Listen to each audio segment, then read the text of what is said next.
Bonjour à tous et bienvenue à la Chronique de Pierre. Ce jour, notre chronique s'intéresse à la lecture d'un diagnostic. Nous allons, comme pour les précédents numéros, rester dans des développements simples et accessibles à tous.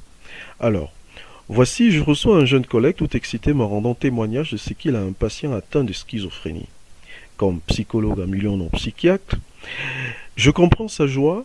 Il arrive que l'on fasse toute une carrière sans avoir un seul patient schizophrène.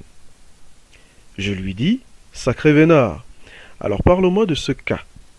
Quels sont les éléments cliniques qui t'ont conduit à cette conclusion? Et lui de me répondre, mon client a des troubles hallucinatoires, n'est-ce pas suffisant?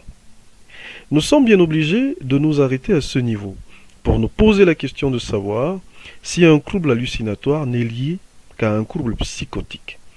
Quel serait ici le diagnostic différentiel? Voyons-le un tout petit peu en détail. L'hallucination peut avoir des causes multiples. On peut être victime d'intoxication par des drogues et avoir des hallucinations. On peut souffrir de pathologies neurologiques comme la maladie de Parkinson, la maladie des corps de l'aiguille diffuse, atrophie multisystématisée, paralysie supranucléaire progressive et avoir des crises hallucinatoires. On peut avoir des pathologies du sommeil, comme la narcolepsie, et avoir des crises hallucinatoires. On peut avoir des pathologies organiques, comme la méningoencéphalite infectieuse, maladie vasculaire cérébrale, chromatisme crânien, tumeur cérébrale, certains types d'épilepsie, comme la démence. On peut même avoir des pathologies métaboliques, maladies endocriniennes, crise d'hypoglycémie, complications neurologiques du diabète. On peut même souffrir de privation du sommeil, privation sensorielle et être victime de troubles hallucinatoires. Quelle est donc l'erreur de mon collègue? Erreur que nous commettons bien souvent. C'est bel et bien celle de ne pas poser un diagnostic différentiel. En clinique et psychologique, le psychologue doit se rassurer de l'existence ou non d'un lien entre les symptômes et les signes cliniques à une affection médicale générale.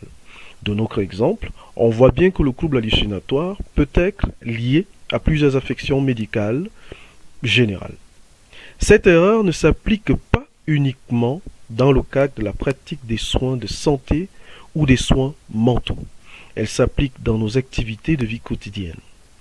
Mon enfant a mal au ventre. Très vite, j'ai posé le diagnostic selon lequel c'est la sucette qu'il aurait achetée à l'école qui en serait responsable. Mon mari ne mange pas mon repas si amoureusement cuisiné. Immédiatement, je fais le lien avec une maîtresse chez qui il aurait mangé. Je surprends un message envoyé à ma femme où il est écrit « Fais de beaux rêves » et j'agresse ma femme parce que convaincue qu'elle a un amant.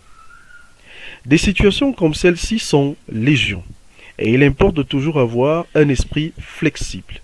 La rigidité n'est pas bonne conseillère. Il faut apprendre à être flexible. Une situation peut cacher de nombreux possibles et nous devons avoir le génie de les soulever que d'échouer rapidement dans des conclusions dont on ne détient que notre subjectivité comme élément de poids. En psychologie, nous appliquons la thérapie par résolution de problèmes qui exploite le diagnostic différentiel comme outil par excellence. Une situation problème a toujours un éventail de solutions possibles et d'interprétations disponibles. Prenons le cas de l'amour. La plupart des gens font correspondre l'amour au seul objet de fidélité. Mais est-ce vrai? Vous pouvez essayer cet exercice chez vous à la maison. Prenez une feuille et dessinez un cercle qui correspond à un ensemble, l'ensemble amour. Dans cet ensemble, inscrivez tous les mots qui pour vous renvoient à l'amour. Vous serez surpris de voir que la fidélité, ô grand importante, n'en constitue qu'un pan, et cela va de soi. Vous pouvez répéter l'exercice par un autre objet ou un autre mot-objet pour lequel vous associez à son écoute une idée-objet. Le résultat sera le même.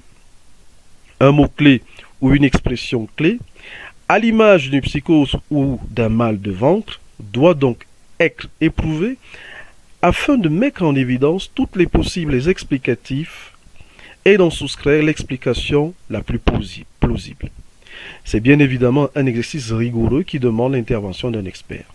N'hésitez jamais à consulter. Voilà, nous sommes arrivés à la fin de cet autre numéro de la Chronique de Pierre. N'oubliez pas le pouce levé pour nous témoigner votre sympathie. Je vous dis à très bientôt pour un nouveau numéro de la Chronique de Pierre.